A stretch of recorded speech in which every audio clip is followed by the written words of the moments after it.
Hello friends, આજે આપણે બનાવીશું એગલેસ બ્રાઉની અને આ બ્રાઉની આપણે ઓવનનો ઉપયોગ કર્યા વગર કઢાઈમાં બનાવીશું. તો પણ આ બ્રાઉની ખૂબ જ સોફ્ટ અને સ્પંજી બનીને તૈયાર થશે. તો ચલો બ્રાઉની બનાવવાની શરૂઆત કરીએ. એના માટે સૌથી પહેલાં આપણે કઢાઈમાં મીઠું નાખી તેને ફેલાવી તેના ઉપર કોઈ રિંગ કે સ્ટેન્ડ મૂકી તેને 10 મિનિટ માટે આપણે પ્રીહીટ થવા મૂકી દઈશું. ત્યાં સુધી આપણે બ્રાઉનીનું બેટર તૈયાર કરીશું. હવે આપણે એક બાઉલ લઈશું અને તેની અંદર આપણે 1 કપ મેદો ચાળી લઈશું.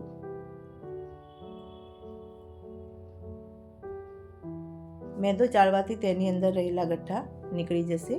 ત્યાર પછી અંદર આપણે અડધો કપ ખાંડ ઉમેરીશું, 1/4 કપ કોકો પાવડર અને 1 નાની ચમચી બેકિંગ પાવડર ઉમેરીશું અને આ ત્રણેય વસ્તુને આપણે સારી રીતે ચાળી લઈશું. હવે આ બધી વસ્તુને આપણે સારી રીતે મિક્સ કરી લઈશું જેથી તે લોટની અંદર સારી રીતે ભળી જાય. ત્યારબાદ અંદર આપણે 1/4 કપ સનફ્લાવર ઓઇલ ઉમેરીશું અને અડધી નાની ચમચી વેનીલા એસેન્સ ઉમેરીશું અને ત્યારબાદ અંદર આપણે 1 કપ દૂધ ઉમેરવાનું છે, પણ આ દૂધ આપણે એકસાથે નથી ઉમેરવાનું. થોડું થોડું દૂધ ઉમેરતું જવાનું અને હલાવતા જઈશું અને જેટલી દૂધની જરૂર પડે એટલું દૂધ આપણે ઉમેરવાનું છે. અને હા, તમારે એક વાતનું ખાસ ધ્યાન રાખવાનું કે આ બેટર તમારે એક જ ડાયરેક્શનમાં હલાવવાનું છે.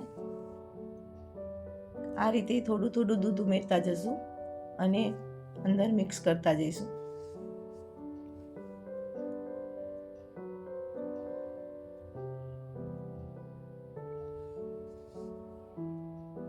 હવે આપણું બેટર તૈયાર થઈ ગયું છે. આવું રિબિનની જેમ પડે એટલે તમારે સમજવું કે આપણું બેટર તૈયાર છે. હવે આપણે એક મોલ્ડ લઈશું, એની અંદર બટર પેપર મૂકી એને તેલથી આપણે ગ્રીસ કરી લઈશું. હવે આપણે જે બેટર તૈયાર કર્યું છે એ ઉમેરીશું અને આ બેટરને આપણે સારી રીતે મોલ્ડમાં ફેલાવી દઈશું. ત્યારબાદ અંદર અખરોટના ઝીણા ઝીણા પીસ કરીને ઉપર ગાર્નિશિંગ કરીશું. હવે આપણે એને 30થી 40 મિનિટ માટે બેક થવા દઈશું. તમારે 30 મિનિટ પછી એકવાર ચેક કરી લેવું, ટાઈમ થોડો આગળ પાછળ થઈ શકે છે. મારે 40 મિનિટ પછી મેં આ રીતે ચેક કર્યું હતું તો મારી બ્રાઉની તૈયાર થઈ ગઈ છે. હવે આપણે એને નીચે ઉતારી લઈશું અને એને એક ભીના કપડાથી ઢાંકી દઈશું.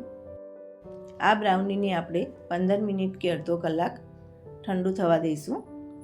જ્યારે બ્રાઉની પૂરેપૂરી ઠંડી થાય એ પછી જ આપણે એના પીસ કરશું.